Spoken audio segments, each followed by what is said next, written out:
This is a cinematic review of the Sony ZV-E10, where I play cinematic footage set to dramatic, emotional music and tell you my thoughts on this camera, the technical aspects that matter, my experience shooting on it, and if it can be cinematic.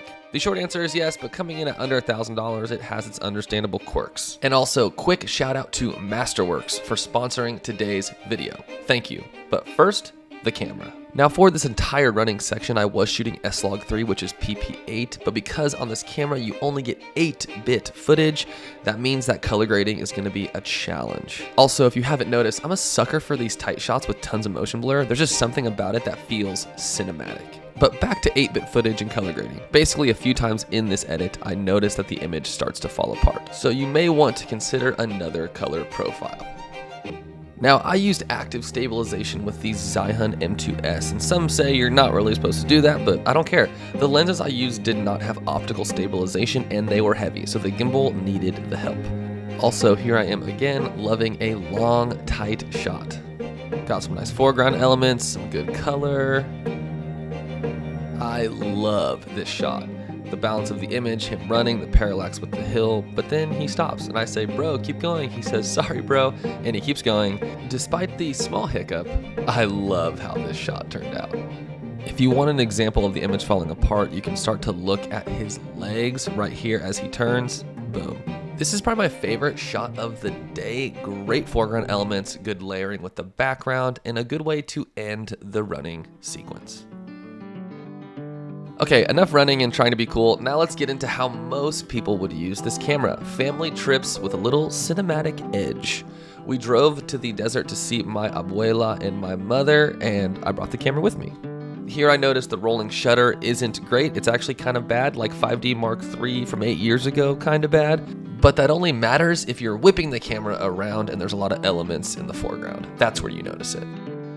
For this trip, I wanted to try out a new color profile, so I tried PP6. You're gonna get less dynamic range, but you're gonna get a little more color saturation, which should make grading the image easier. It's just less flat. Also, even with active stabilization on, I had trouble getting steady handheld footage, mainly because it was windy and the camera is really small.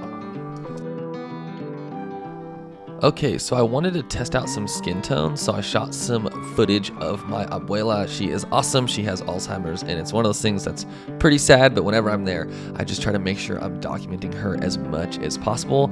If you're not filming your family yet, then let this be the sign that you need to. Overall, I was really pleased with the image I was getting from PP6, and I do think the colors look good. The dynamic range is a little less, but it is still very usable and pleasing. Here's a quick direct comparison between PP6 and PP8. You can just see the detail and dynamic range, and PP8 is better. And to my abuela, that's pretty funny. Also, here's my dog.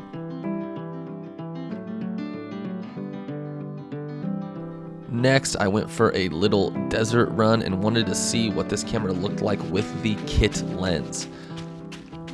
I was actually surprised and pleased with how good it looked. I didn't have an ND filter, so I had to shoot basically at like f22. And one of my favorite features is kind of this crash zoom, snap zoom. Though when you get all the way punched in, it definitely loses a lot of quality. It's just kind of a fun feature. These shots right here were all shot on the kit lens. Also, these roads, I mean, come on, imagine a Ford Mustang going like 60 down that thing. It would be so sick. The kind of mantra of this channel is using gear that can punch above its weight, gear that doesn't break the bank, but still achieves that kind of cinematic vision you have with your work. This camera fits that bill. It's small, it's affordable, and you can do a lot of great things with it. If you are curious on a full filmmaker style review, let me know in the comments. But before you go, let's do a quick vlog test, as that is actually what this camera was designed for. Okay, so I'm gonna do a quick vlog test right now, and while I do that, I'm gonna tell you the story of today's sponsor, Masterworks. Shout out to old cars that still work. Now, as a filmmaker, I would say I have a deep appreciation for other artistic mediums. In fact, both of my parents were artists, and my dad Basically, I've never seen him without a bunch of paint on his clothes. Wow, this is kind of crazy. They like tilled up all this dirt. This used to look like this kind of path, and now it looks like that. Now, an artist that's always interested me is a painter by the name of Agnes Martin. And I stumbled across this YouTube video where I actually learned that 719 individuals, who I just assumed were billionaires, owned an Agnes Martin, meaning they owned one of her paintings. But it turns out the catch was they only owned a portion. Does that make sense? They owned a portion of an Agnes Martin.